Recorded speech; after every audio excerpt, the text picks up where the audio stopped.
The first thing I saw when I opened my eyes was blood on the dirt in front of me. Not a lot, a small, tidy pool, no more than a tablespoon. I couldn't quite make sense of it, since I'd fallen off my horse and landed in the same kind of heap as I had a million times over the years. Bruises, yes, and scrapes, but blood? This was new. As I lay on my side trying to catch my breath, I could see my horse, Tori, trotting along the far side of the ring, reins dragging beside him on the ground. Before I could try to move, my mom was kneeling next to me. She slowly helped me sit up, unstrapped my helmet, and began assessing the situation. "We have some damage to some teeth," I heard her announce in the clinical voice of the nurse she was. I gingerly ran my tongue around my mouth.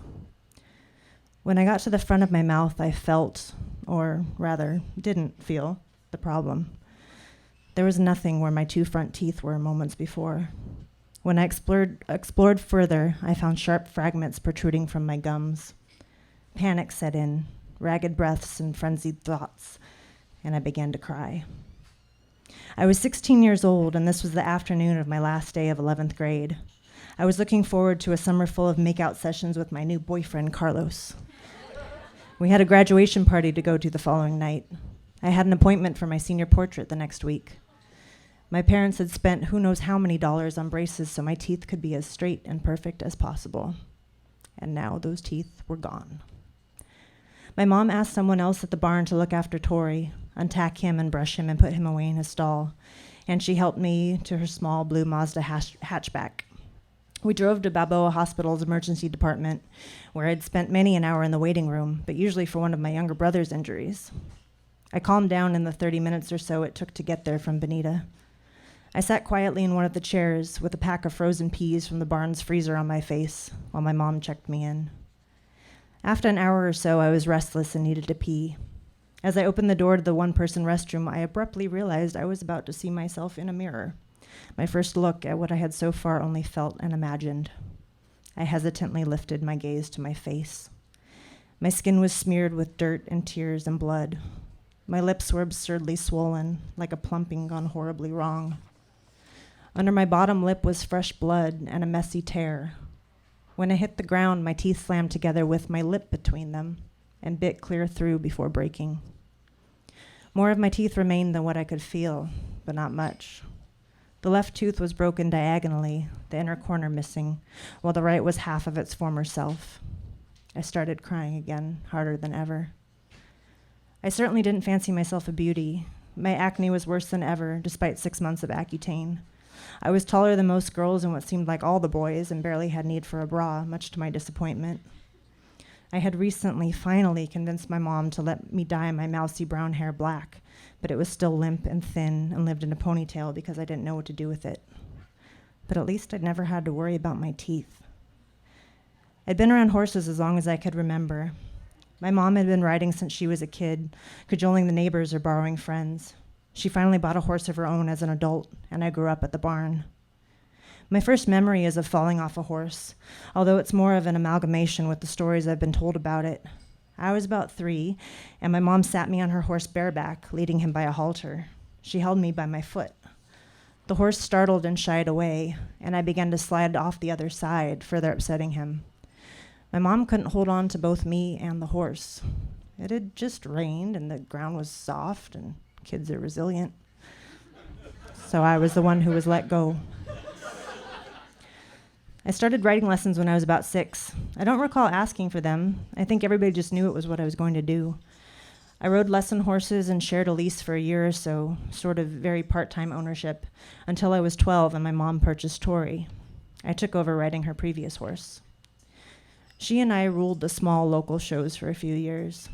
After a time, jumping was too stressful on her joints, so she was put to pasture. About this time, Tori was with a trainer in Arizona who was preparing him for sale. My mom had sent him there after he'd bucked her off one time too many. The truth is, he'd bucked off everyone who'd ever ridden him. My mom's personality clashed with his. She'd pick a fight that he'd always win. He needed someone calmer, less apt to get riled when he was being difficult. I had been training in Rancho Bernardo on lesson horses again, and my trainer was pleased with my progress. Had my mom thought about me riding Tori, she asked?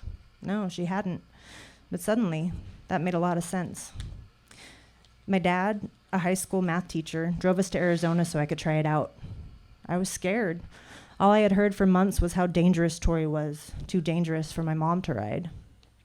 I had single-handedly baked all our family's Christmas cookies the year before because my mom's arm was in a sling from her latest fall. But he was a beautiful horse, and I knew him to be friendly and good-natured in my time around him at the barn.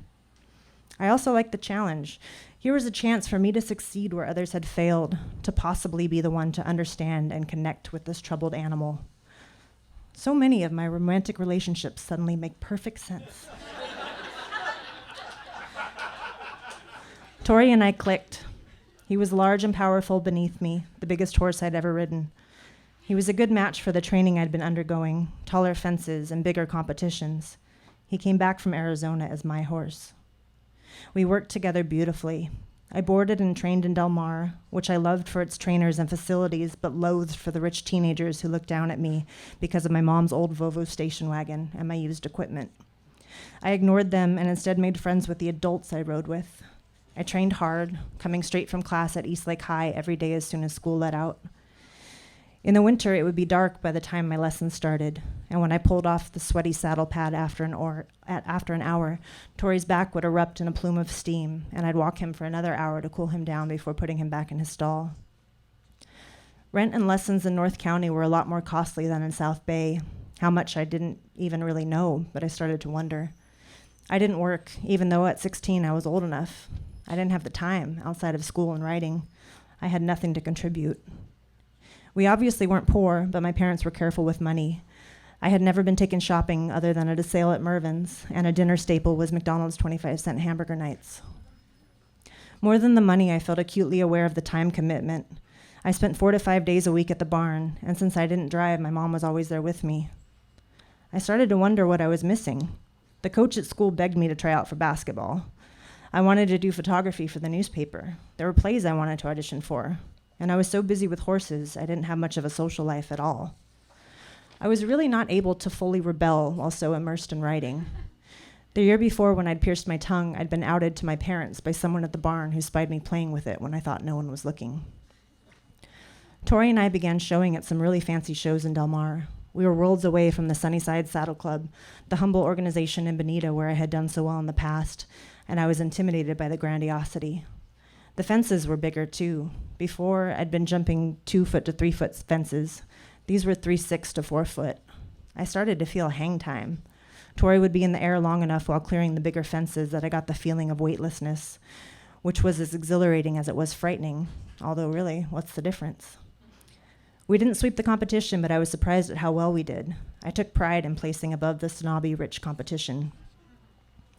More and more often, though, I found myself resenting the time I was required to spend on this all-consuming hobby.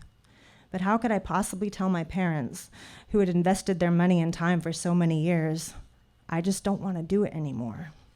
And was I even sure? There were times I really did love it. I loved the connection I felt with a beautiful, wonderful horse.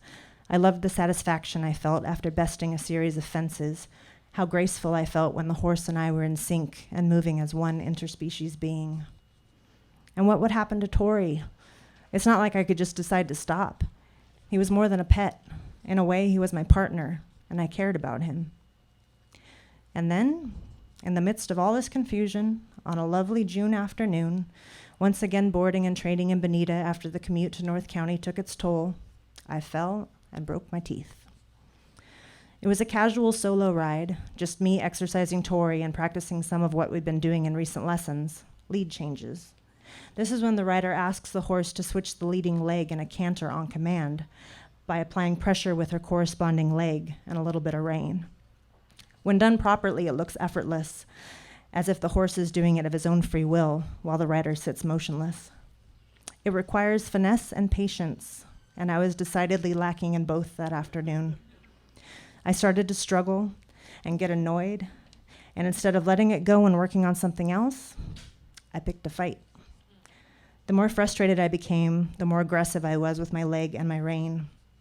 I kicked at his side, yanked at the bit in his mouth. I grabbed him angrily to a stop when he didn't perform the changes I wanted as quickly or smoothly as I wanted. I was foolishly picking on someone 10 times my size.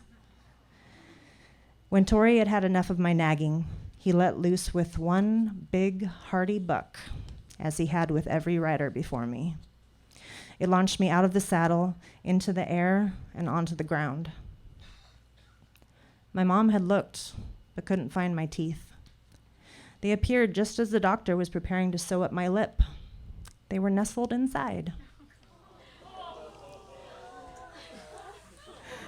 He had at first thought the white gleam a bit of fatty tissue, but after closer inspection pulled out the 2 pieces with forceps. I received 8 stitches each on the outside and inside of my lip, and a single on my upper labial frenum, the tiny flap that connects the lip to the gums. At least that tear made my upper lip match the lower. I was sent to the dental department of the hospital, where someone filed the sharp edges and temporarily capped them so I could eat and wouldn't cut myself. I was told I'd have to wait to see if either of the teeth was dead, as was likely, before proceeding with a more permanent solution. The next evening, I walked up to the door of a house where the graduation party was being held, hand in hand with Carlos, with my comically oversized lips accentuated by a line of furry stitches poking out from underneath. Senior parties are scary enough when you're not recently disfigured. The resident of the house answered the door, red party cup in hand, and greeted me with peals of intoxicated laughter. I did my best to ignore her and grabbed my own party cup. Hours later, Carlos and I lay on the grass near an artificial lake, Savage Garden's latest hit playing in the background. He was trying to kiss me like I hadn't just had my face sewn back together. I was kind of weirded out that he wanted to kiss me at all. I repeatedly urged him to take it easy. My right tooth was indeed dead and turned black over the next few days. This saved me a root canal, but it had to be internally bleached back to its original color before I could be fitted with crowns. This took several dentist appointments over as many weeks until I had my remaining teeth filed down to sharp points and the crowns were finally attached. My senior picture had to be put off till summer's end, after my teeth were back and my stitches removed. I never saw Tori again. I told my parents I was afraid and didn't want to ride anymore, and he was sent to a commission stable to be sold within the month. I was afraid. I had dreams of getting hit in the face, and I'd jerk awake, my heart racing. My mom felt guilty for having me ride a horse that had hurt her, and she didn't want to ride, so she didn't pressure me to get back in the literal saddle. I didn't get on a horse for another 8 years, until my mom asked me to ride her horse Bubba while she was on vacation. I wonder, still, about the timing of it all, if I didn't somehow subconsciously orchestrate the disastrous fall to give myself an out. Maybe it really was just an accident. I never did try out for basketball, but I went on to be the photography editor of the newspaper, racked up enough hours in plays to become a thespian, and took up smoking Marlboro Reds and sneaking rum from my parents' liquor cabinet. My teenage dreams came true. I just had to lose my teeth to find them. That's her first time reading a story for us, Ellen Wright.